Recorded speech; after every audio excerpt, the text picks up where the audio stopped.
third time in the two days, I got some program. He kind of fell back. And I fell back and said, "What?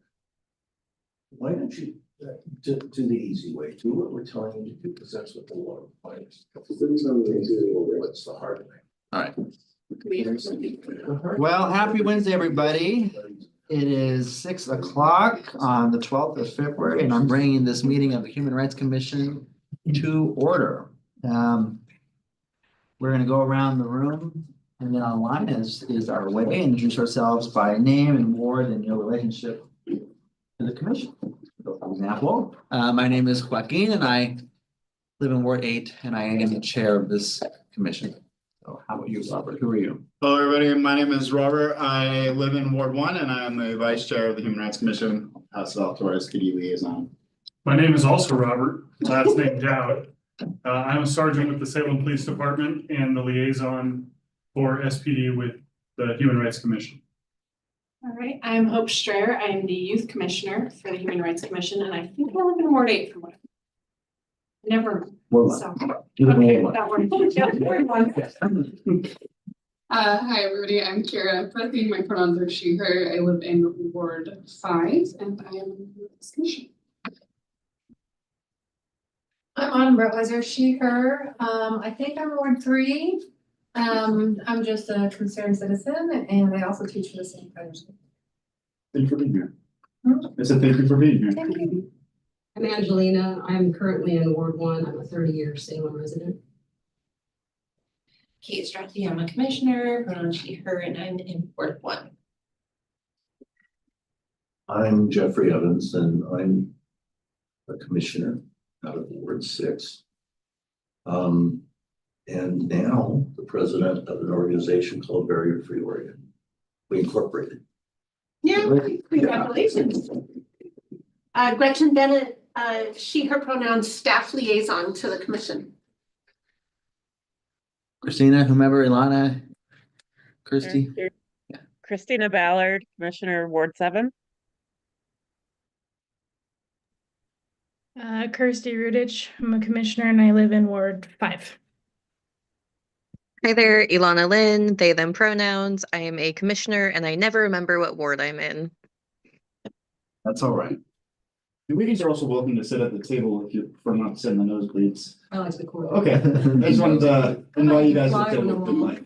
It doesn't sleep by my There are no bad seats. There's no no's. All right, well, thank you all for being here.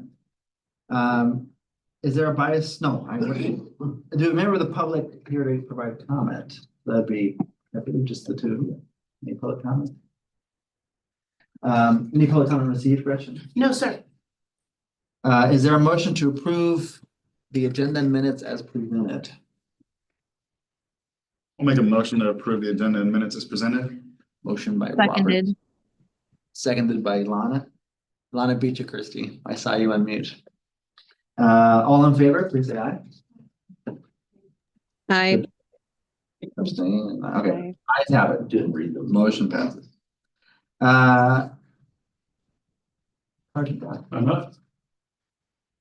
Since our last meeting, we've had two bias crimes and 2 bias incidents. On the 4th of January, I got a report of an assault that occurred in Northeast Salem. The victim reported that a bartender became hostile toward the victim, used racial and derogatory slurs, and physically pushed the victim, causing the victim to stumble and fall and sustain a neck injury.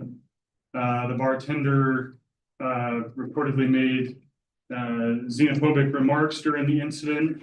The report was made late, and so officers responded days after the fact, and as of this report, the incident was still under investigation, meaning that we're trying to obtain video from the bar and other evidence to substantiate that we had a crime. On the 23rd of January in Southeast Salem, there was a criminal mischief incident where the victim reported that an unknown male, after being denied restroom access, directed racial slurs at the clerk and broke the store's glass door. There were witnesses that corroborated that this occurred, and the suspect's actions. Security footage and photos were collected, but the police were called after the fact and the suspect has not been identified or located. On the 30th of January in Northeast Salem, victims reported that an unknown male suspect approached and pushed and hit her across the back while shouting racial slurs. The suspect left the area prior to police arrival and was not located.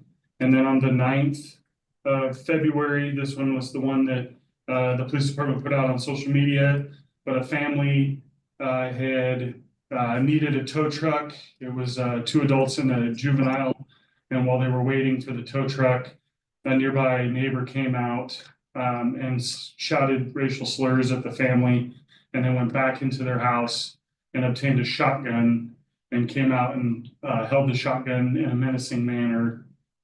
We showed up and we made an arrest in that incident, charging the suspect with bias crime in the 1st degree, menacing and unlawful use of a weapon. May I ask some questions? Sure. When you go out on bias crimes that don't, let's say, involve a weapon, is it a CSO goes out or is it a patrol officer that goes out? It'll be a patrol officer. CSOs don't investigate crimes. Okay. Well, they investigate cold burglaries, but nothing where a potential suspect lead would be able to be developed. Okay. Thank you. Any other questions? I have a question. So the incident on the 9th where the family was in the car, I read about that in the paper. And what was striking me about that was it's like one of the few things that we hear about. Well, we hadn't heard about it at that time, but I knew we would be hearing about it. That is in the paper. Is there, you said you posted it on social media. Help me understand why the department put it on social media. What was the motivation behind that? I don't know the specific motivation other than to show that we investigate bias incidents to the fullest degree possible, and when information can be developed where a suspect can be identified and probable cause established, that we make an arrest. Okay. Thank you. I'm sorry, I didn't know that the SPD had put it on social media, and so it actually was odd to me that it was an article. Like, you know what I mean? Like it just. I noticed their Facebook page tends to post all their press releases. So if it's going to be a press release, they upload the Adobe file onto their Facebook page. So that's my understanding of why. Yeah, it's on Facebook and Instagram, and it's, you know, the part of our kind of weekly highlights, or if there's a major incident in town. Robert's right that we will post the Adobe file as like a read further for information. That's helpful. Thank you. Mm-hmm. Any other questions for Sergeant Dowd? That's a question. Just as I'm sitting here as an observer trying to learn the purpose and what HRC does, as a result of hearing these kinds of bias crime incidents, what actions are then taken by the committee? Or is it just kind of an opportunity to hear where there are trends of things happening, so to help identify, you know, what can be done in the future, or what action steps follow hearing these crime? Sure, I can feel that, and people can. So one of your ideas was one of the things that we do, which is we track data and we kind of help us understand more clearly and robustly what's happening in Salem. In tandem to that, the data that we do collect, both in the forms of Sergeant Dowd's reports or what Gretchen shares as a staff person, or community blind survey, things that outreach that we do in town, helps us inform the sort of policy recommendations that we make to council. That's more of a eagle's eye view process. So, you know, I probably wouldn't take an action or recommend policy changes based on one incident alone, but in aggregate, you can identify trends and helps you inform us as policy recommenders and eventually council as policymakers. And third, Gretchen, as a city staff person, fields complaints when people who are victims of bias crimes or instances would like resources or connections to city services. And so the police often the first to encounter them. Gretchen sometimes is too when people report instances to her office or walk through the door here to the mayor's office or really anywhere in town. Gretchen is often called in. If people would like access to resources or restitution, it can be directed to Gretchen. That would also be a commission concern as well through Gretchen. So those are probably the three primary ways that we act on these sort of reports. Can you define what you mean by bias crime? Sure, I could try, but I'll leave that to Sergeant Duff. Sure, so, I know you've done this before and I apologize, but I want No, it's good. clarification before I comment, so. sure. So the difference between a bias crime and a bias incident is, a bias crime is where we can establish that a crime was committed with a bias toward any protected class. A bias incident would be where either we don't rise to the level of a crime. For instance, you know, things that are protected by First Amendment speech, but then there's no crime to follow with the speech. Or if we can't establish that the crime that was committed was based on bias, but it was perceived maybe as bias by the victim. So I've given examples in the past of a home that was repeatedly had eggs thrown at it, and they had an LGBTQIA plus flag on the front of the house. Right.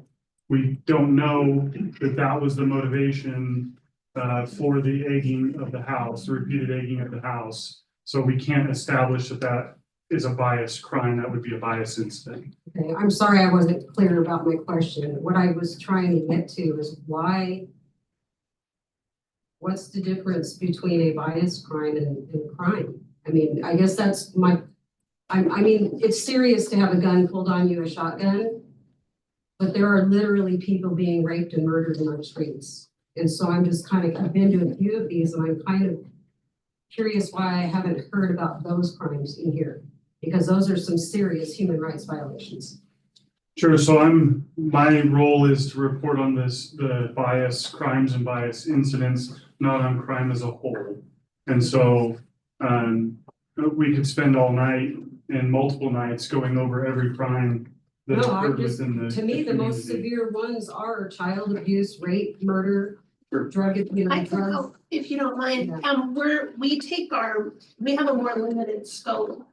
Salem Revised Code gives us chapters 8 and 97, which focuses in on the list of community identities that we focus in on. So the nexus of race, ethnicity, age, disability, and so on. So that narrows us down. I get it. And the issue that I have with this is every time we point out the bias, we are continuing with the racism. Okay. The battle is actually between the human race and a spiritual realm of wickedness. And that's what we need to get to. If we're sitting here that day that he was talking about, you know, offenses against crimes against Micronesians.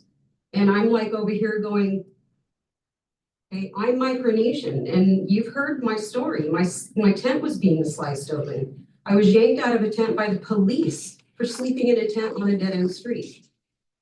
Okay, that was a bias crime if you want to really break it down, it was biased because of my beliefs and it's my religious beliefs. Okay, so, and I'm Micronesian. My mother was trafficked here in the 60s. I'm one of those babies that they might try to say is, you know, I was born here. My dad's family was here already. And then my mom, she was here. They gave her all the stuff. They put her through school. They had her working in a corporation. Okay, so I guess that's my thing is I don't want it to be about a bias as in race. It's my mother was treated badly. And there are still women being treated badly. And I think we need to stop with the whole bias for those types of things and focus more on the serious crimes. There are still people dying in the streets. We've had 3 people die around arches. I agree that those are You see what I'm important issues. saying? So just thank you for letting me clarify. I'll let you guys get back to your meeting. And I'm grateful for you bringing this important and urgent issues. And I think I'm shaking now because I have PTSD still that comes to visit me because of those things that I've suffered. But I don't want to focus on what I've suffered other than there are still people being treated on the streets right now. Yeah. So. And thank sorry, you. Thank you. No, thank you for being vulnerable and bringing that, because I think any particular examples we'd be happy to talk about, maybe outside of the commission times, but thank you so much. But see, to me, this is the perfect time to do it because it's public, the public needs to hear that we are discussing the problems that the ones that are still out there on the streets are going through. I just ran into the woman yesterday, I was coming here. Yeah. And I ran into a woman that I saw get her face stomped on by a girl at Arches. This was last year. You know, and she looks beat up again. She got blood here and so it hurts my heart to see that. And I just saw the other woman yesterday who I knew from Samanka 9 years ago, who's had babies taken from her and she's still on the streets drugged. You know, she's not drugged up, but they've still left her in a vulnerable position where there are men using her still to this day and they've stolen all of her babies. And she's going, you know, God has brought her through a lot. She was pretty, you know, there yesterday. She remembered me. She doesn't always remember me. She's still out there in a vulnerable position. So those are the human rights that I think we should be discussing. I agree. And I think that, you know, I think Gretchen's here too, if you'd like to talk about these things in particular, but I appreciate you sharing them with us tonight. Oh, I'm used to, believe me, I'm used to being shut down when I try to speak up in this city. I've been here 30 years. Dowd knows who I am. Well, I hope that's not your experience tonight, and thank you for sharing. Jeffrey, go ahead. Christina had her hand up too. Oh, Just we'll get to you in a second, Christina. Go ahead. Question regarding what if it's city employee or city department that is exhibiting bias? And I'll use an example, and it does not reflect on the department at all. Okay, it's this one individual officer, but a gentleman that I've talked to down by 25th and D Street. D Street is probably looks like Gaza at this point. As far as the sidewalks, they're dangerous. They are literally dangerous. And this gentleman was on a scooter and he came out into the street to go where he needed to go. And one of your officers pulled him over and told him that if he does that again, they'll give him a ticket.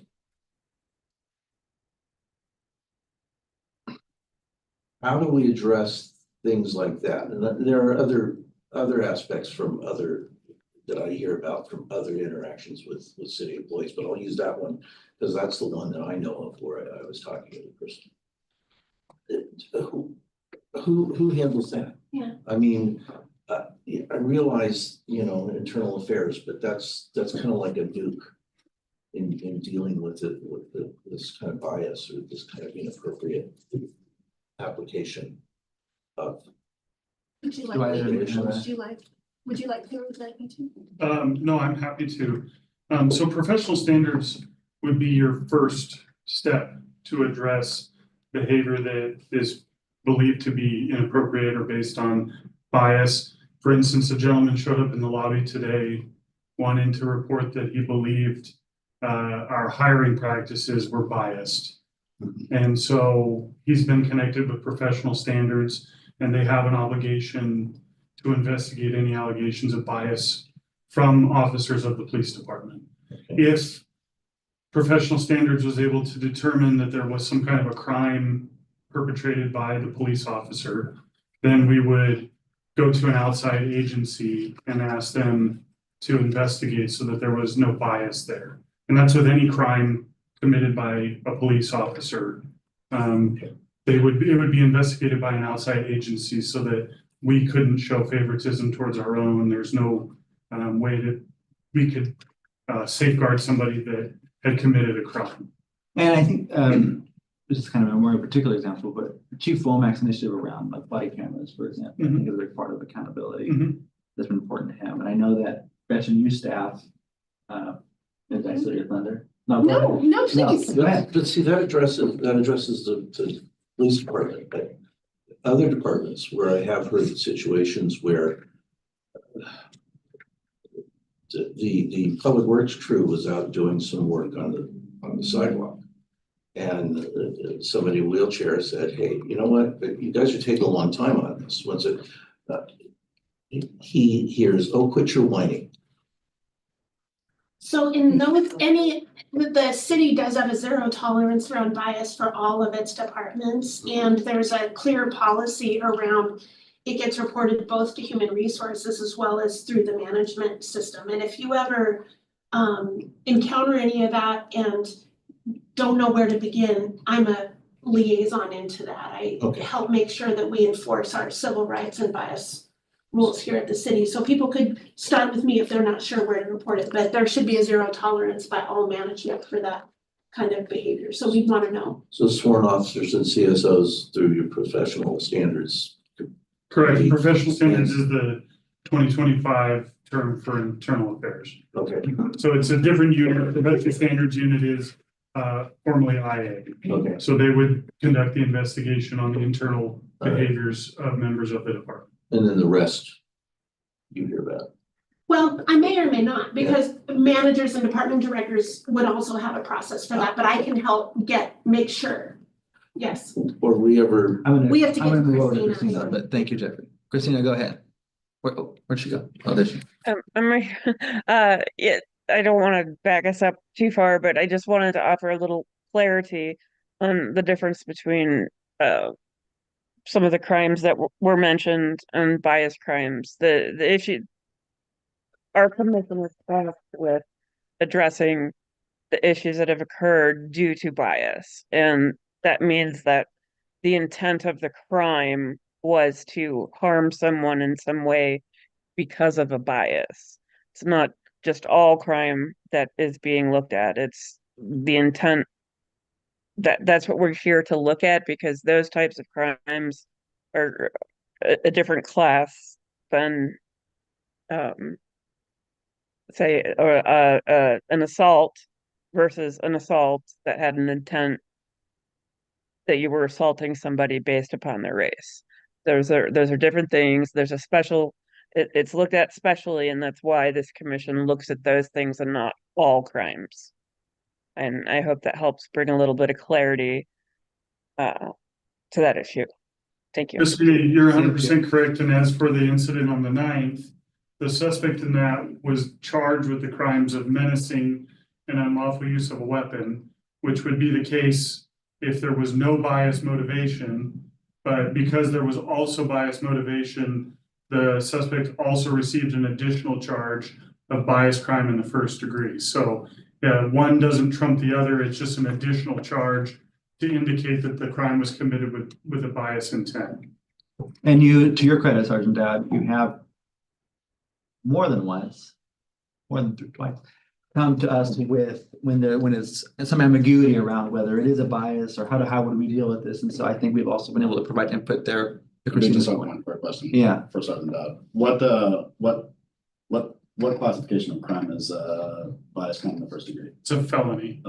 So, and I want to also address really quick, but I don't want to take too much time. The questions come up several times of why do we not charge under Chapter 97? So Chapter 97 does have a bias crime within it. The reason why most of these crimes are charged not under Chapter 97 is because there's accompanying Oregon Revised Statute crimes that can't be tried in municipal court. Right. And so I can't charge somebody with a Chapter 97 ORS and those other criminal charges. So in the instance of the incident from the 9th, we could have just charged into muni court under the bias crime, but there was the other serious issues of menacing and unlawful use of a weapon that we needed to get into a court of record, which would be Marion County Circuit Court. So therefore we charge bias crime 1. Hopefully that provides some clarity. So it does, although it does raise one more question for me, which is in Salem, in part because of the work the commission did, houselessness is considered a protected class. So how does that work? So if someone is assaulted and you want to put into a court of record, but the court of record may not under ORS recognize how they set a protected class, and you want to charge bias crime, and that is the bias qualifier, how would that work? If you wouldn't submit it to muni court, or? Well, no, we wouldn't. Probably if it was an assault, we couldn't submit it to muni court because muni court cannot try an assault. So what we would do is we would We would cite chapter 97 and the violation there, but we wouldn't charge a chapter 97 violation. We would charge the assault, but provide the information to the district attorney's office that there was a bias motivation behind it, even if it's not recognized under ORS. I want to talk more about that, but we'll move on. Okay. But thank you. Yes. Gretchen. Yes, I had one situation in the last reporting period. A person reported 2 threads of discrimination. One issue at work where they reported losing their job, they believe due to their race. The other scenario was that they were receiving some behavior from their neighbor, like blowing leaves onto their yard and having their pet use the restroom on their yard, which they believed was due to their race. And so we're having conversations down both threads, looking for a remedy that they haven't tried yet that might be helpful to them. So that's kind of still in progress. So that's the situation that I had this month. Any questions? Also, welcome, Selena and Kelsey. Chapter 97. Do you have any, I was gonna check in with you before the meeting, but do you have any updates? Oh, no, I did it again. This Okay. is mea culpa team take 2. Same as last month. I apologize. That's all right.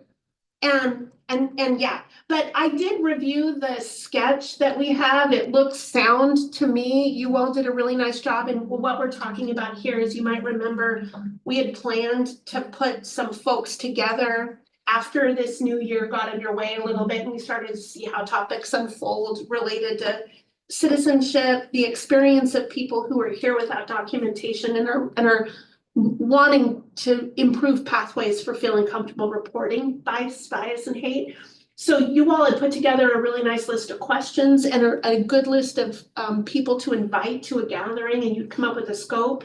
So I think we're ready to execute. So if with your permission, I'll get it in gear turkey and start putting together a bit of a plan. Yeah. Gretchen reached out to me too. I just didn't respond yet Yeah. this week, so.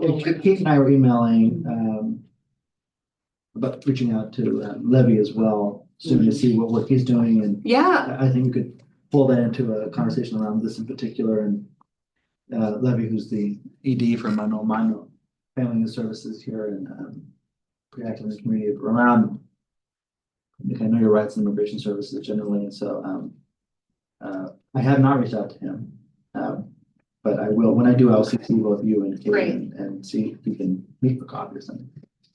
With the permission of the commission. Great, when you start putting it in gear, I've got some pretty good contacts at Legal Aid Services of Oregon, LASSO, and they have they have an immigration department, and so I can help get connections that direction if we decide to Thank invite you. LASSO into the conversation. I think they're on the list. Also, Salem for Refugees is slightly in influx right now, so I don't know what level of engagement they can do right now, but programs. Do you want to elaborate? And folks are like, oh, what happened? Yeah, just because of executive orders, and there no longer being a lot of refugees coming in, they're not having, just the amount of people that they're able to serve. What work they can be doing legally is just completely lowered. Sure. I do want to give I think this is still true. I haven't seen any updates, but I want to give a shout out to Salem PD and Chief Womack. And usually, again, I am a little critical of Salem PD, sorry, but they have put out several announcements. And you probably know where I'm going with this. Well, I have it up, I was gonna read it. Okay, great. No, go ahead. Saying that they are under no circumstances going to work with ICE. And I really, really appreciate that. I think it makes our community safer, and I think it makes not just our residents safer, but it makes our residents safer, not just based on citizenship. And I really, really appreciate that as an ally. So It's treason. no, I don't think It so. really is. Law enforcement going I was against gonna- the president is treason. I was gonna read, I think everyone read the statement that Chief Womack made. Yes. Because I I just wanted, so you kind of stole my thunder there too, but that's Shame fine. on you. No, that's fine.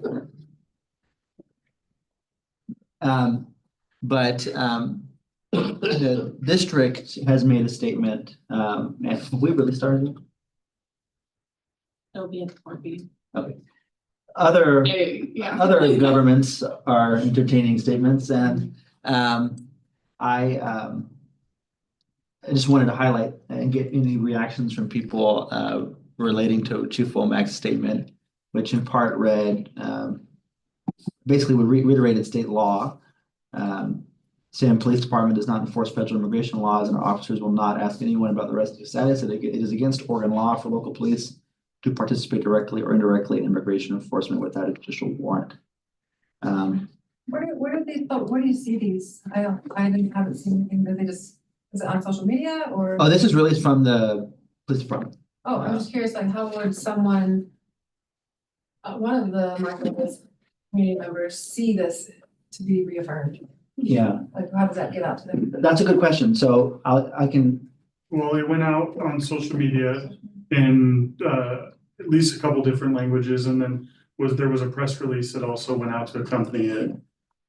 Just making sure that the departments and the chiefs intentions were clear. and it was in the paper too. Yeah, I do want to add that Salem Police Department is really good about communicating via, I follow their Facebook pages mainly for, work-related purposes, and I've liked their page, and they're really good about posting that information. So even if you're not a big social media fan and you just got social media just to like the Salem Police Department page, it's a really good source of information on what's going on within Salem PD.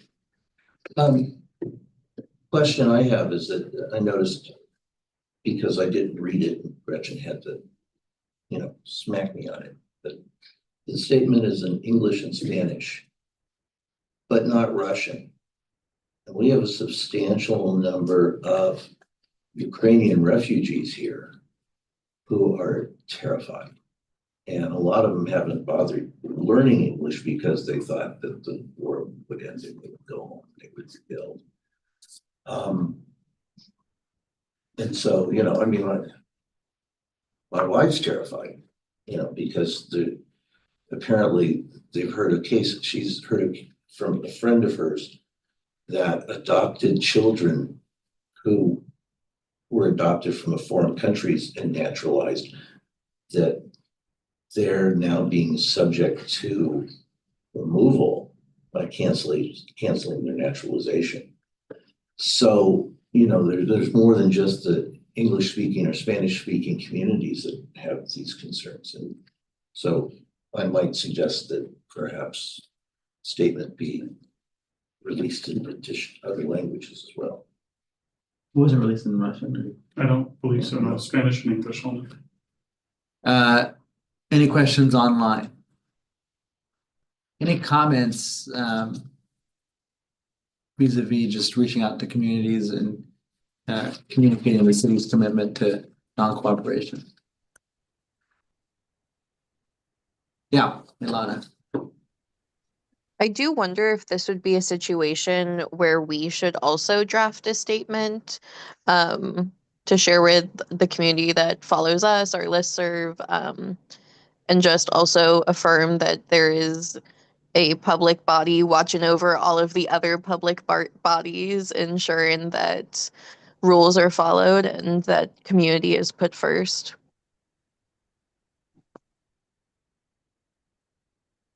That a motion?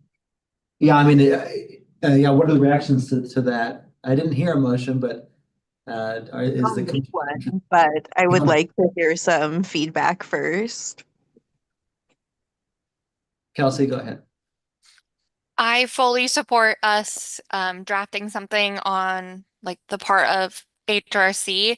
I also would be maybe interested in offering language for the city council to maybe put themselves behind. But I don't know how possible that is, but yes to HRC. I think Ilana, that's a great idea. This is Gretchen. I think we'd have to think through this with some precision. It's, as you all know, a very complicated topic, and a very busy time right now on so many topics, and I'd wanna find the statement that comes from our policy arena, our chapter, and doesn't create any sort of confusion that we would have abilities that we wouldn't have. I know a lot of people are nervous right now, and I wouldn't want to imply an authority that we can't execute. So I guess my thought would be, it'd be really important to think through precisely what it would say. You know, I think maybe we could do some side work to think that through and then maybe bring something back for the commission's review or something. And I'll just add, Gretchen read my mind. I think, whenever I go to, whenever I table on behalf of the city and the commission in Spanish language events, people often think that we're immigration services, or that we can help them get documentation, or that we can help find, that we are lawyers that can do all this stuff. And that is an immediate assumption on the part of folks who encounter us in the public, and whatever statement would have to be pretty clear about, again, what Gretchen you just said, which is what we can or cannot do.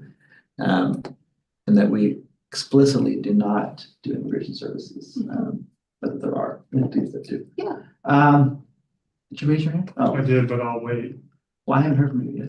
Well, I was just wondering if the commission could point to and reference the chief's statement and express support of the chief's already created statement on this topic. You don't have to necessarily support the chief, but you can support, or the police department, but you can support the message that has already been put out there by the law enforcement entity here within the city. I would second that approach. I think it's important, like given that, like law enforcement has like a big, it's kind of like a big player in this, and that's like the biggest concern. I think if we were to put together any sort of language, I think we should reference the chief's statement and the chief's doubling down that, Salem is for everybody, and that, law enforcement is going to protect the rights of all Salemites, regardless of their immigration status. Ilana, you began this conversation, so I'll give it back to you. Any reactions to that? Yeah, so let me expand a bit more about what specifically I thought we could offer, because yes, reference into the statement is definitely part of it. And I do think that it's just another way to make sure that as many people see it as possible. And then I also think that we can share our commitment to monitoring the situation and to trying to find ways to help the community, and offer that we are a safe space for people to come to and for the public to share concerns with, or even just find community with, and just kind of do a open call to join our meetings and to get involved with us. And just share that we understand the fear that is happening, and we will do everything that we can, and then the legal team can decide what everything we can means, if that makes sense. Thank you. Celine? I'm okay going along with the police's statement, because I don't know how long the turnaround for legal to say what can or can't be said. And then if there's differences between what statements made on our end versus what the police said, then it might cause some confusion, because we're under the city, and Salem police also are. And then my other concern is we don't interact directly with ICE. The police, depending on people's status, may have some interaction, because they're a government entity that, enforces laws as well as the school district due to students that attend schools there. So I would just be concerned about us making a statement on our own, just due to the lack of involvement we have with them. Kelsey? I was thinking, and obviously we don't need to go into details, but I think because we aren't really a take action. We are, but that looks differently for us often. I think a statement just reiterating like our mission, the scope of our work, and like what we can offer. So like fielding just bias complaints or issues of discrimination or like an outlet to have us draft policy to like suggest. I think that would be beneficial, like more like what can we do for you and like be realistic because I don't know how much yeah, we don't have that big of a scope when it comes to like government oversight and things. But I think a statement about what we can do would be appropriate. So I think something, oh, I'm sorry, go ahead. Just to comment additionally to that, I think we should definitely define what our scope is. And I would be in support of just like making a statement of, yes, we support this, like we're here for you. But I think it also ties into what happened last May and being incredibly careful about what we're saying we can and can't do. So that there's not a repeat of legal processes saying that we're overstepping our bounds or trying to go into some space that we can't really have a say in. Thank you. My thought is that we make a recommendation to council to make a statement reassuring our immigrant community that they will be protected. Because that's where, that's where the authority lies. So, okay. I'm gonna synthesize here in a second, one second. Please. I was just gonna add that if we do make some sort of remarks coming from the BHRC, that I think we should, really lean into the encouraging individuals to report bias crimes and bias incidences, even if they don't think that it necessarily rises to the level of a crime. Reporting it to the HRC allows us to, track and monitor these trends. I think a lot of people just sometimes think, well, nothing's going to get done, or like, oh, well, there really wasn't a crime involved, so there's no point in reporting it. And so I think this is an outlet for us to, really encourage individuals to make those concerns known. Also, I know we have 2 members of the public, both of whom have raised their hands. Because a commissioner has put something on the table, I'm going to limit the discussion to just the commissioners while we talk about it. So I appreciate your understanding. Okay. I think one question that I have too, kind of adjacent to Ilana's original idea was, I just don't know what this is or how we would do this, but if there was any way for the commission to recommend to the interim city manager to around like training for city employees, whether it's staff or people who engage directly with the public, because CBOs, nonprofits, as well as public agencies, I know are working on edifying their staff with the most current legal responsibilities that they have as people who are either law enforcement or public engagement people, around what their responsibilities and obligations are legally. And I know that, I don't know, I can't speak to what's been happening internally in the city, but one, I'd love to understand what those conversations have been like, and 2, if they aren't happening, or if there's a direction, what role, if any, the commission might have in helping facilitate that would be important to me.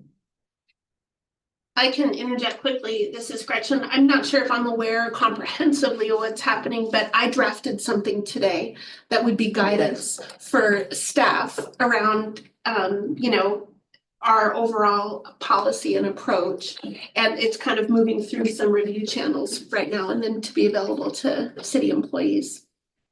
But I don't know if I'm comprehensively aware, because I talked with some people and they weren't aware of anything else getting going. And so we do have a procedure moving. So I appreciate you saying that, and thank you for doing that. I think my only question is like, what role we even have in that conversation? Does that mean that the commission could recommend certain things to council, but what role does council have? I mean, council can't manage individual people in the city government. It's city manager's responsibility to do that. That's correct. And so I don't even know. Yeah, and in general, the city staff have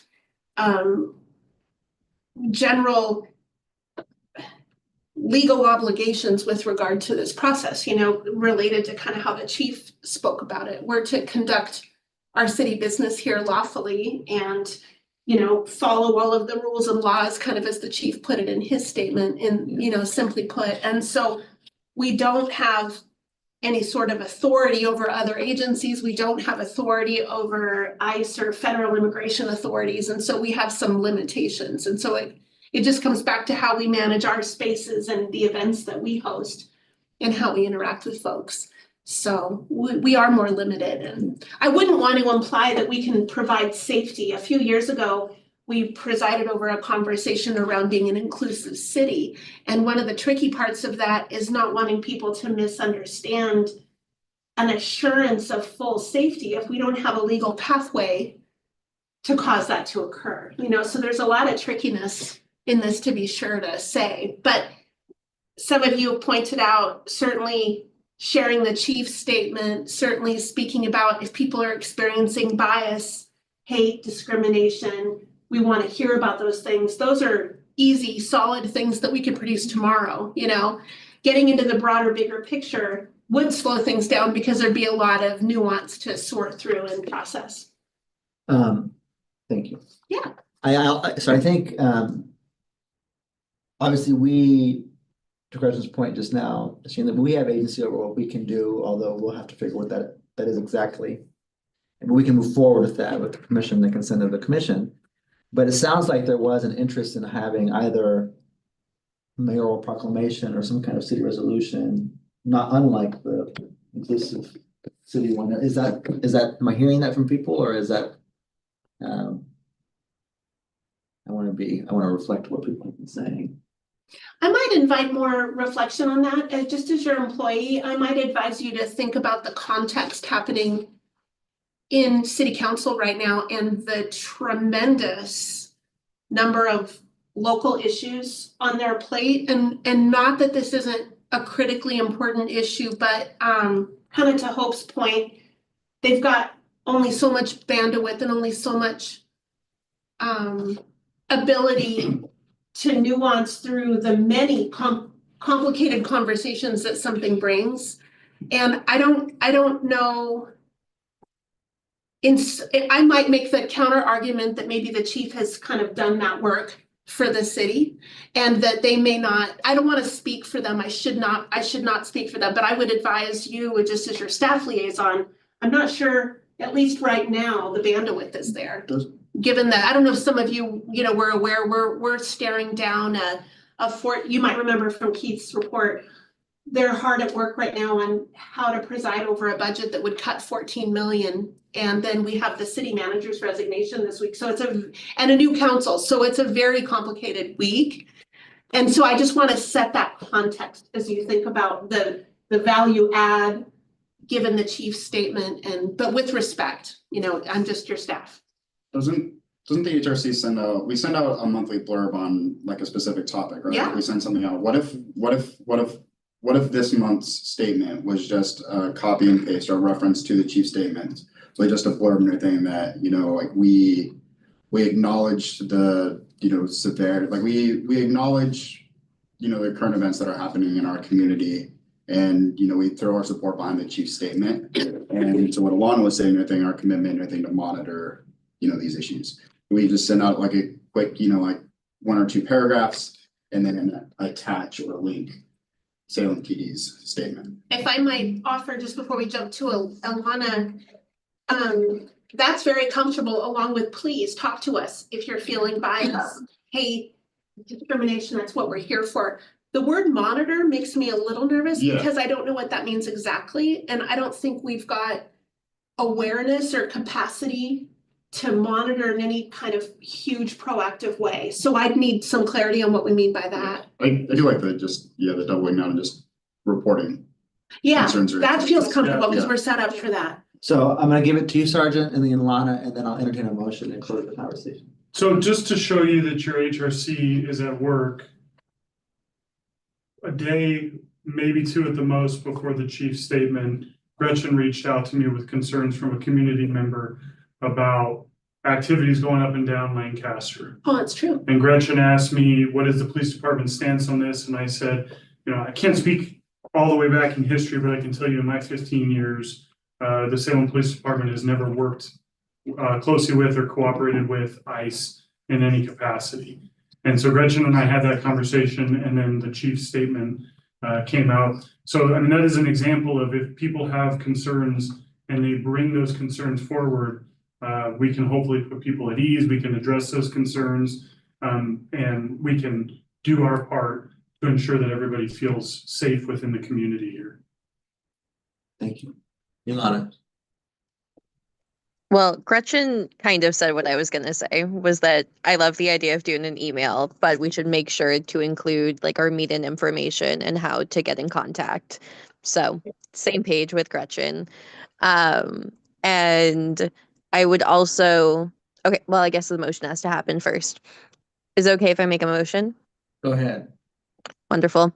I make a motion that the HRC draft a 1 to 2 paragraph piece for the took a while piece for the email listserv regarding the police chief statement on executive orders, and that we share ways to contact the Human Rights Commission. Is there a second? Second. Seconded by Kira, Commissioner Preston, excuse me. Any discussion to the motion? I think there's been plenty of discussion so far. All right. All in favor, please say aye. Aye. Great. Thank you, Ilana, and I'll work with you, Gretchen. We can draft the statement. and- Easy. No, all right. Can I volunteer to also help draft the statement? Who said what? What did you say? Ilana. Can Go I ahead. volunteer to help draft the statement? Sure. Wonderful, thank you. All righty. Disability Committee formation. I hope you all have been enjoying our little emails reminding you to sign up for the Disability Committee. I have heard from, actually, I owe Judy an email from like 2 weeks ago response. I've heard from everybody, I think from everybody on the commission who's expressed interest. I have received that. We have just shy, or maybe now in excess of 20 applicants to the committee. And so there will be some discernment happening. And I will say now that I will not be appointing all 20 people to the committee.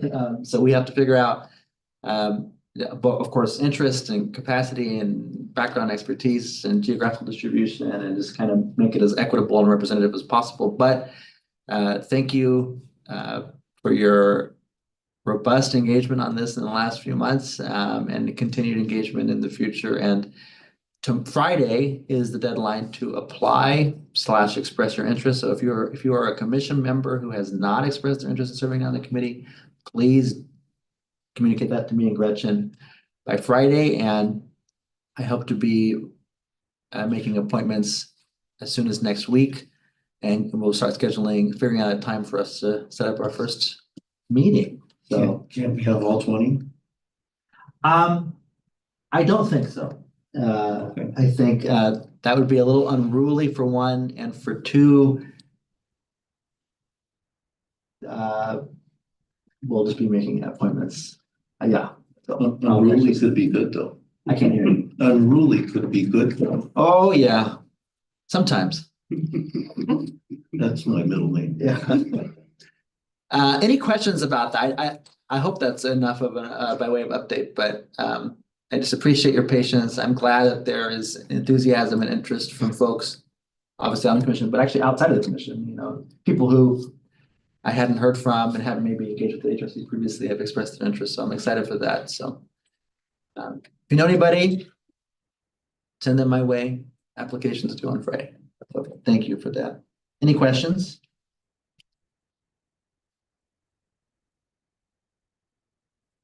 Yeah, go ahead, Judy. So is this for the committee or is this for the task force? You're right. I totally misspoke. It is for the task force. It's Okay. It says committee on the Yeah, that's agenda. not bad. And I did not catch that. And so, thank you. And I was just reading rote and regurgitating. Slackers. Yeah. I know, it's really bad. Why did you catch that, Robert? Yeah, I think I Yeah. seconded that. Yeah, you seconded that agenda Do we approval. need to reconsider our leadership? Maybe, no. Hey, so thank you, Judy. The task force, the task force. No, Anchorman. All right, yes, it is for the task force. We do not have a committee. All right, thank you. Hey, do you want to take it away, W? I feel like I'm talking way too Sure. much. Yeah. Yeah. So for missing and murdered Indigenous peoples day month discussion. Yes. Do you want to say? No, I was Okay. like, oh, should I not do W and do peoples? You got a point. I think it's interchangeable, yeah. We had a conversation with the city's tribal liaison and archaeologist, Yeah. good description, okay. It's very helpful, who explained some pretty critical sensitivities. And I should say we, Joaquin, Celine, Gretchen and I, some sensitivities, even some recent sensitivities between the tribes, and I think a lot of it also comes from the fact that there are multiple tribes within this region, so that's difficult, right? Well, that's not difficult, it's difficult relationally, so that makes it a little more complicated, yes. So we talked about what would that look like? Do we go ask for permission? Do we ask for involvement? How do we approach both the Siletz people and Grand Ronde? And the advice was basically, now is not a great time to have that conversation, I would say, and to make it a more national conversation about residential schools and the treatment of Indigenous people in the United States historically and missing and murdered Indigenous people, and just have a broader conversation, not a localized conversation. One thing I did, I think I texted you, Joaquin, but the Grand Ronde has already shown the film. I found out this week because I was signed up for their newsletter. So they've shown it recently, so that kind of takes that off the table anyway. But we still had a warm invite to potentially have Chair Laura Midkiff go speak to the tribes and kind of propose this and invite them, if we do show it, to just come as guests, right? Like, hey, you're welcome to come as guests, you're welcome to propose posts, you're welcome to come speak and join us for this. But it's not so much asking for permission to have that localized conversation. So I think that's where we're at, right? And we would take that step before planning anything. Correct. Is that a good summary? Yeah. Okay. Thank you for sharing that. Thank you. Celine, do you have any, where's Celine? Does Celine have anything to add? Celine is waving me off. Semaphore. No, I mean, I thought it was very insightful conversation. And I mean, I'm looking forward to what I guess the tribal council says in regards to our invite. Yeah, and I will say this, maybe me and Gretchen's second meeting together with Kimberly and always neat to see her. And I think the only thing I would add to your update, Kate, was part of the meeting was going over our MOUs and our commitments to the tribes in terms of decision making as a city to them as sovereign nations. And the work that we wanted to do did really kind of fall outside of those MOUs. And so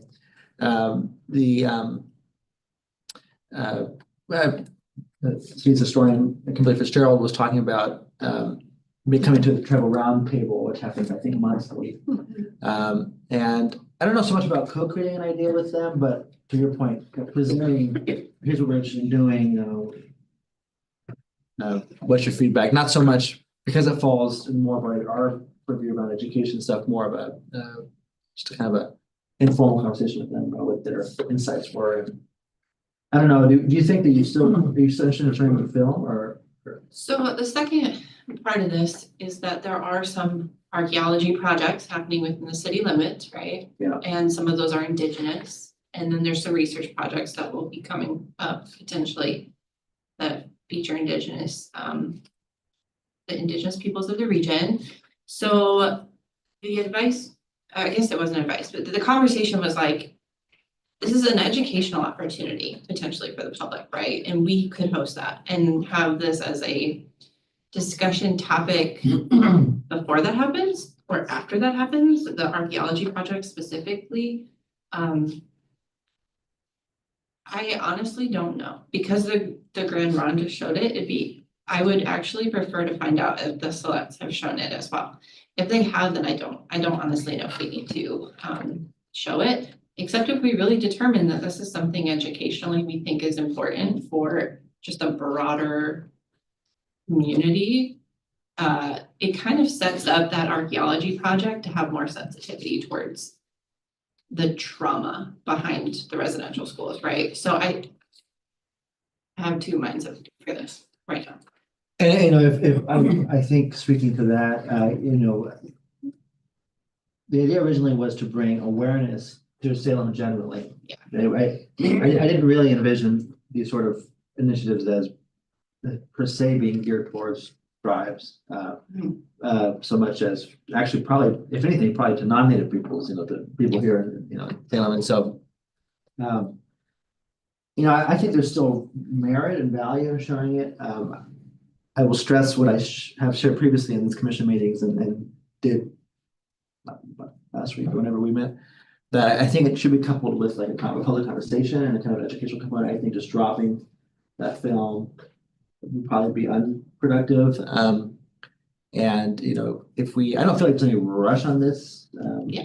And so, you know, if there's a way that we can really bring the educational component together in a way that is feels good to us, and once we touch base with the tribal roundtable, and you know, once you know, if we find out where this film is being showed elsewhere in the valley, I think we can probably arrive at a probably a meaningful event for folks. We could have folks we could have Kimberly come and talk about what's happening in the city, and we could have maybe there's a lot of ways we could approach this. She does a great job. Her language is just fantastic, and the way she speaks about the sensitivity around the history. So I think she would be a good liaison, or at least a good moderator potentially. Gretchen, anything that you wanted to add? No, perfect. Well done. Thank you for your time. Any questions for Kate, Celine, me, comments? Maybe the fall, if we were to do it, might be a good time because you'll have the college students here as well versus say the summer. I don't know, there's like Columbus Day or Indigenous, like, I don't know, People's Day, depending on how you celebrate it. So it could be sometime in October or Labor Day. But I would say sometime in the fall, ideally, versus like tomorrow. Thank you. Anything else?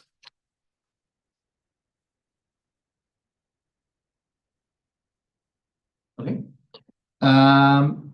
Committee updates. Commissioner Shafter. We didn't meet. That's okay. I was driving back from Coos Bay. We had things going on and just Yeah, I didn't. think all committee. Yeah. No committee. Oh, yeah, No they were committees canceled. met. Yeah, they were. Oh gosh, guys, that's another thing we could have taken off. That's a good point. Okay. I just did it. Our next meeting though, Gretchen, is on 26th. That's right. On 26th. And so if you're interested in coming to that, we're going to be talking about the survey predominantly. Another topic that we were going to discuss and probably will discuss is, are we doing engagement along Lancaster, right? So that was the discussion topic. Weather is horrible right now, but we did talk about doing that before the survey goes out, and our timeline is now pressed. So we wanted to do engagement along Lancaster corridor. We'd want to do that pretty soon. Thoughts, feelings, concerns, action items.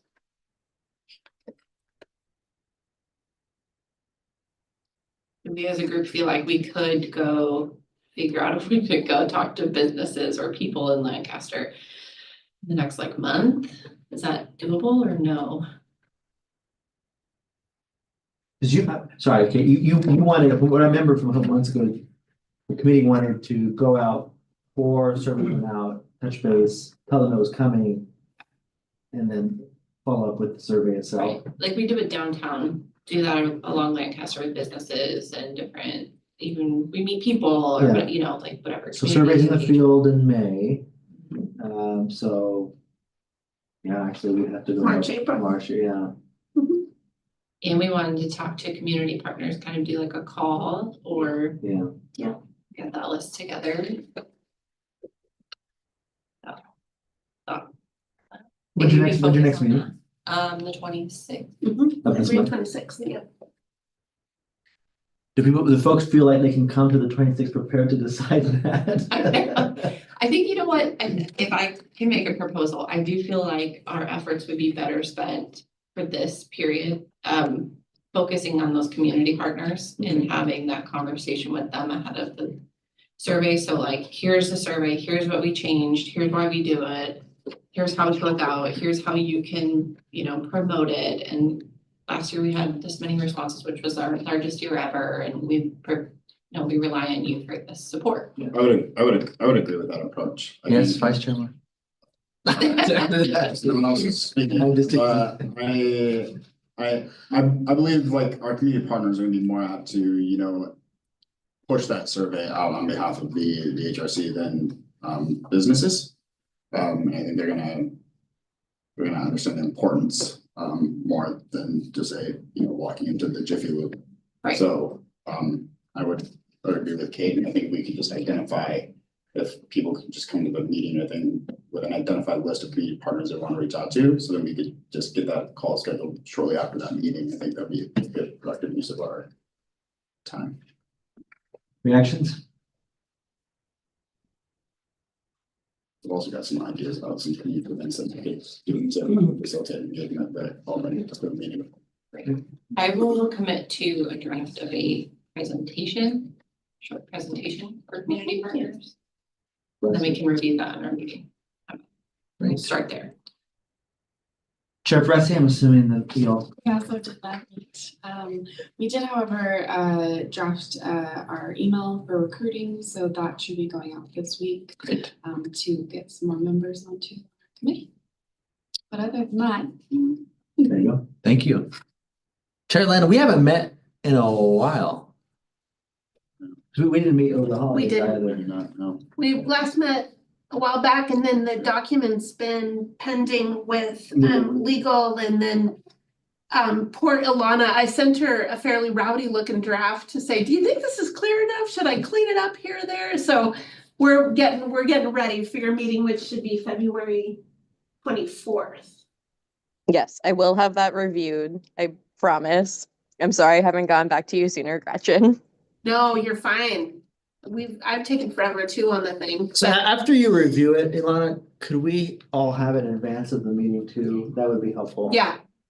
Oh, I don't mean to speak for her, but that's my hope, is Yeah. to send it out so you guys have it ahead of time. Yeah, that is definitely the plan. Also, soft reminder, Gretchen, I do use they, them pronouns. Oh, forgive me. Thank you for. Okay, you're totally fine. Thank you. Alrighty. Anything else for Commissioner Lind? No, that is all. Thank you. I think Cal, that's you. It is, and we also have not met. Gretchen, do we need to send out like another doodle or like? Yeah, that's on me to. I feel like I need to call a few people on the group, some of the OG, and help provide some context. Just for fun. And then and then send out a thing. Let's So just change our emails. yeah, yeah. So Phone who dis. we shall work on that. Yeah. Perfect. Okay. And for those, Kelsey is talking about the Salem Speaks Up event. I probably should have Our yes. future involvement. engagement, involvement. Thank you. Community Equity Yes. Act. A couple of things. One is I do want to thank everybody. I think most of you may know my mom passed away the week of a couple of the committees. And so the chairs were gracious in giving me some space and time to process that. And so I just wanted to thank everybody. I was getting to work on some stuff and then was waylaid, and also wanted to call out your Vice Chair Marshall for really stepping up on the annual point in time count, because he and I were in that together. And then Robert really took the reins for me. So I just wanted to appreciate everybody's grace and patience with me during a tough time. I also, are you planning on bringing up Willamette? Okay, great, very good. And speaking of grace, I think the city is going to ask your grace. You've seen in the news, we've got some really tough budget conversations happening right now and a transition in our leadership with our city manager position. We now have our deputy city manager stepping in as acting city manager. There's a lot of transition here right now, so I appreciate your grace with us here too, but I'm happy to help if you encounter any issues, but wanted to recognize that too. It's a interesting time for sure. I also wanted to thank those of you who attended orientation Monday evening. We held an orientation and invited everybody who might want to participate, and had some good conversations. Vice Chair Marshall was there too with us, and Kira and several of you. So thank you for coming, and I hope that was helpful. But I think that's what I've got. Thank you. Yeah, of course. Oh. Alrighty.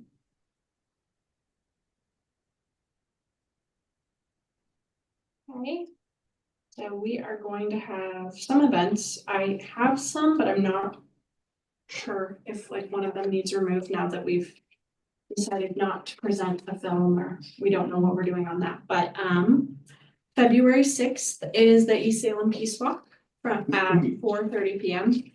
and the location is in the email. February 13th is the Downtown Salem Peace Walk at 7, meeting at St. Thomas Church. February 14th is Missing and Murdered Indigenous Women in Two-Spirit National Day of Action and Awareness. And I had written that we were deciding whether or not we were going to be doing something on that. We don't know. So, yeah. February 20th is the West Salem Peace Walk at 7, and we're meeting across from Annette's at like a bus stop on Edgewater Street. And then March 15th is the Cherry Blossom Day at the Capitol. So celebrating spring and Japanese culture in our state. Those are the events that I have. Thank you. Any questions about those events? I just have a couple to add. Sorry. They need to add. Sorry, Hope. Great. Love all the new events as well.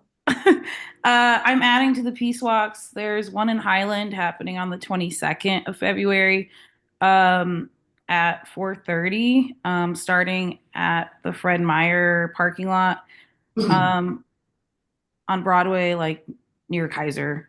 And then there's the State of the District event, which is where Superintendent Castaneda like speaks, among others, maybe. I don't know. I've never been there, but it's at North Salem High School from 6 to 7:15 on February 18th. That's a Tuesday.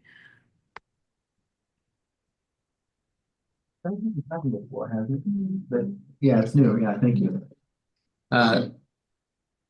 Yeah, so Superintendent Castaneda, those remarks will be new. There's also, and Kara taking out this today, actually, early in March, so before we meet again, the State of the City for Salem and Kaiser Yes. are coming up early next month, the 4th and the 5th, right, or something like. I think Salem is the 5th, and don't quote me, but I think Kaiser's is the next week. Yeah, Yeah.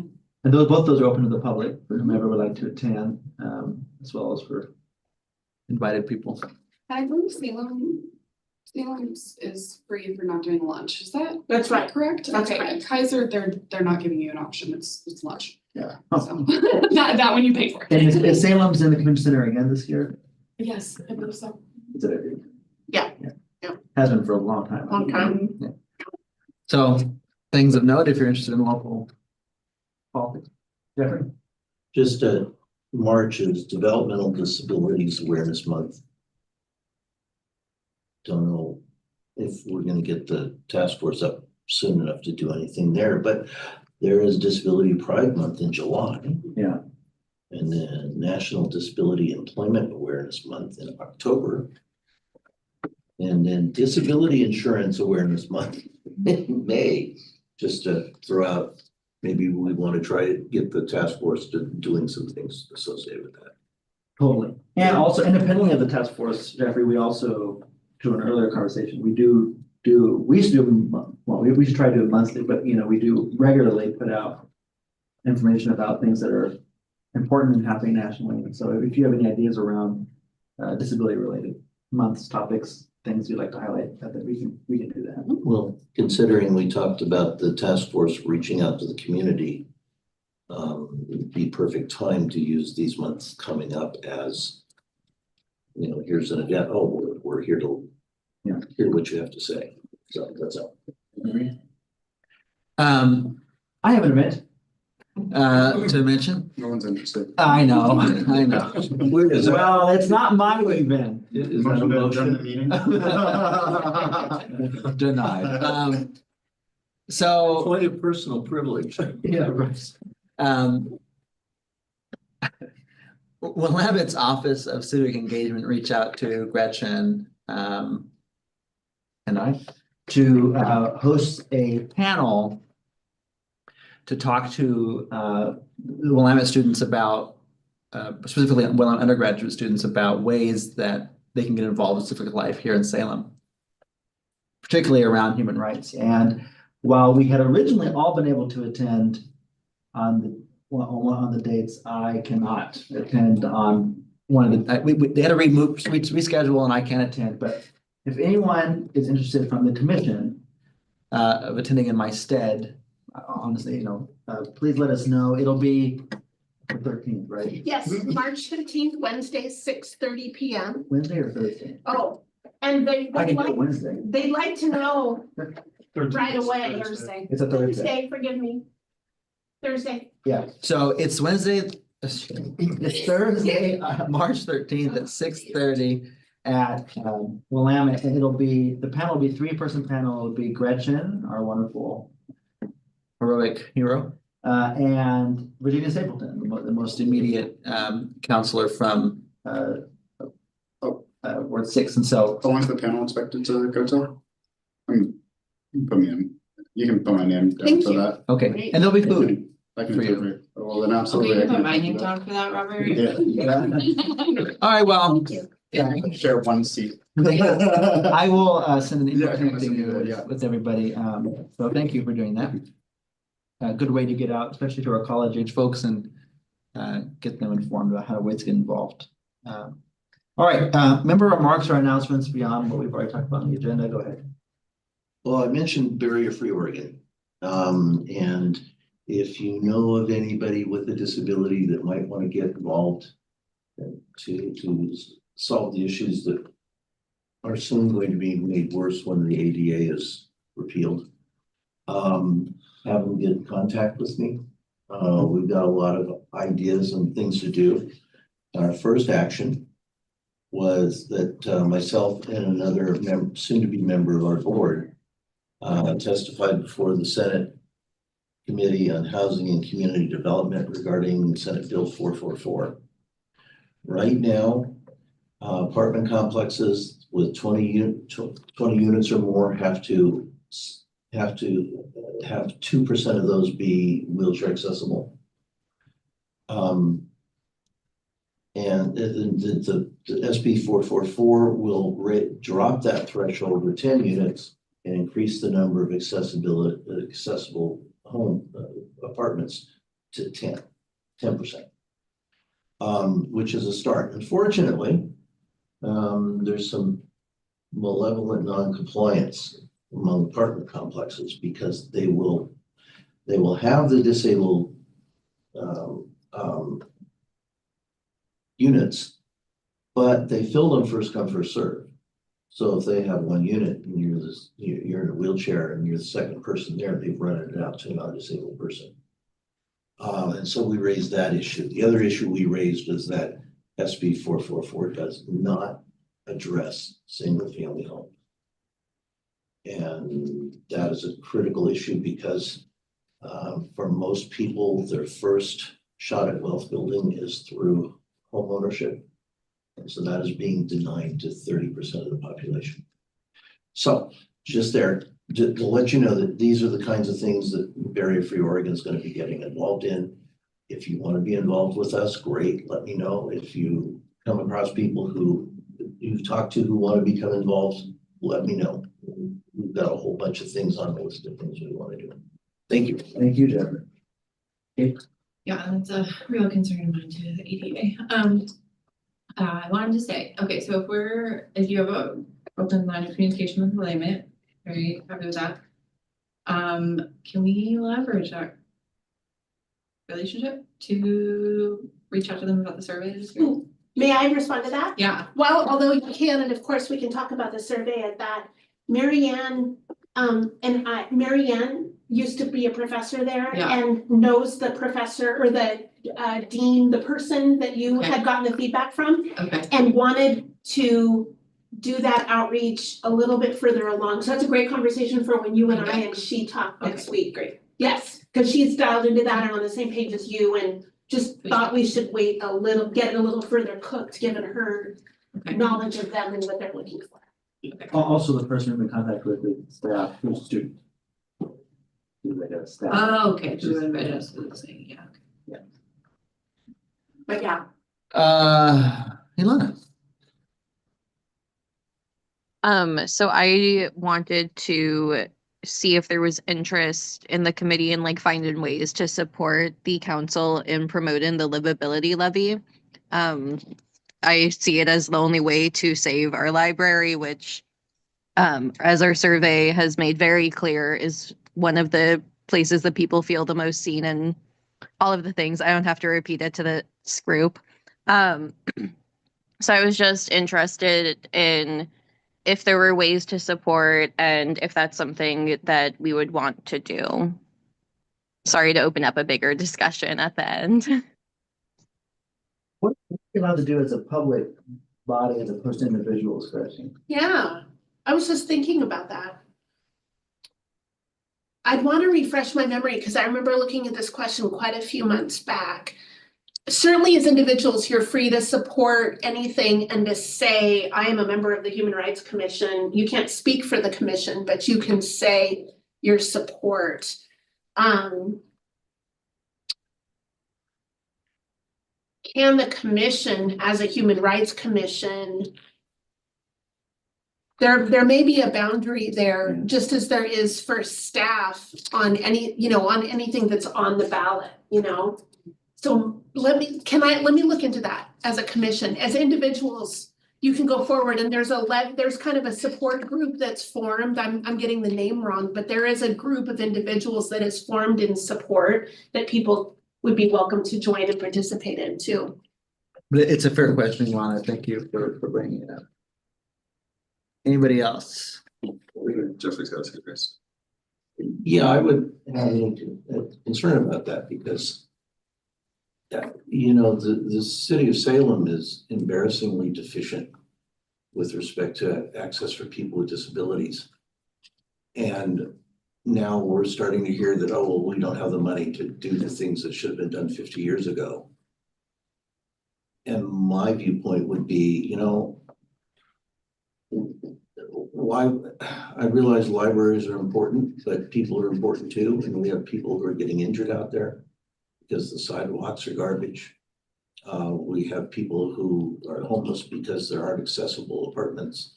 And perhaps if there's any levy, perhaps we should put that into people rather than doing the same thing the way we've been doing things for 50 years. That's all. I just want to say, I think livability does support some of those things though, right? And maybe you, Gretchen, it goes beyond the library, because it's not the safety and public safety and security bond for like police and fire.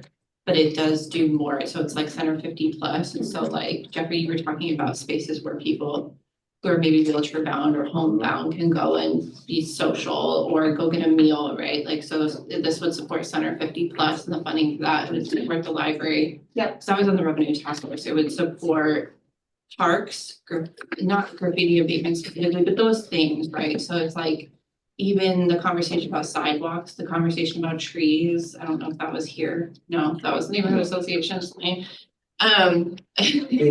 just, But it's yes, those things, right? Like, 50 plus center is great, but you Yeah. can't get to it. I know, but if the trees are uprooting the sidewalks and we don't have enough arborists because the city can't pay the arborist, that's a livability levy. And so I think it is, some of those things are combined into it. It's not just the library, but the library will be completely defunded if we don't do this. Well, So that's one Personally, I part of think- it. think bureaucrats should be defended, but. Any- That's a conversation for. Any other comments, member remarks or announcements? We've got. If I may. Joaquin? So I owe the commission an apology. I was supposed to come to the orientation on Monday. And I was just looking through my phone and it wasn't on my calendar, so I missed it. So I apologize. The second thing I wanted to address. We'll get it in writing. Done. Yeah. So upset, she would talked about it for 10 You can bring your minutes. supervisor to the next meeting, so. Well, so I'm going to, so that was another thing I was gonna talk about. I'm gonna bring Lieutenant Lance Deedy to next month's meeting. I am having a knee replacement on March 17th, and so I'm gonna be out for a period of time. So I'm gonna bring Lieutenant Lance Deedy. I wanna introduce him to the commission. He's now filling in Deb's role, and he's responsible for providing and compiling the statistics around bias crimes and bias incidents for a year-end report. And so I told him, I think it would be a benefit for him to come at least to one meeting. And then I wanted to address, I believe it was Alana had asked me last meeting about training specific to bias incidents, bias investigations.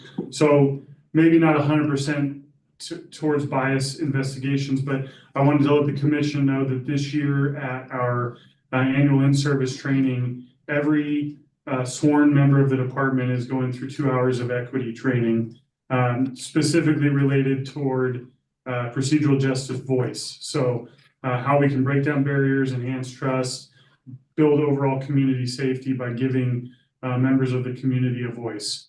And so I am a instructor, a teacher in procedural justice.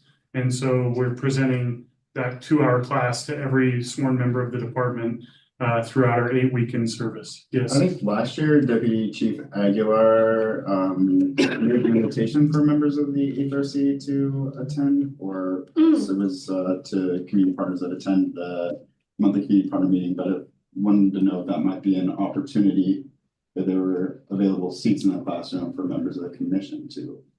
I can offer a little bit of clarity. I think the department was holding procedural justice trainings that community members were invited to, which is different from your in. Okay. Yeah, this is our annual service. okay. So it's 40 Oh, hours. We're doing oh. defensive tactics, firearms. But yes, we do two procedural. Can I go to DT? I'll teach you how to wrestle with people on the ground.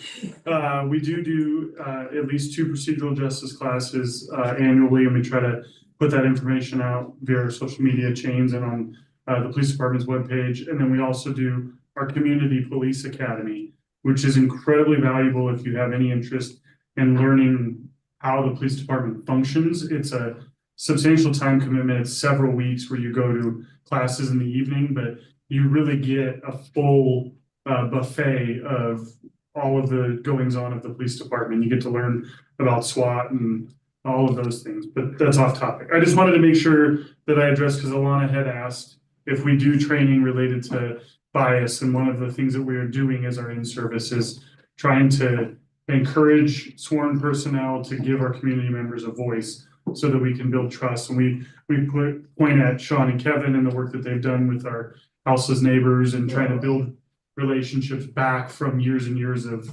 not having good relationships. So. Well, thank you, and we wish you I can't know if it's official policy from the commission, but we wish you a speedy recovery. Thank you. I'll be at the March meeting, and then I don't know how long I'll be out, but. You can join Barrier Fjord. you for following up on that. Yeah, you bet. Any other member remarks or announcements? Well then, folks, at 7:30 and this meeting is adjourned. Thank you. Hey, Judy, Alana, do you want to stick around? Can you call me? Judy, I won't shut you down, don't worry. call me? Yes, I'll give you a call. Thank you. The recorder. I don't have all the answers for you. Well, I maybe- did them all, so It's it's live live stream stream on. on. Then that's the one out here. Just go into more and it's live stream, it's about. Yeah. I don't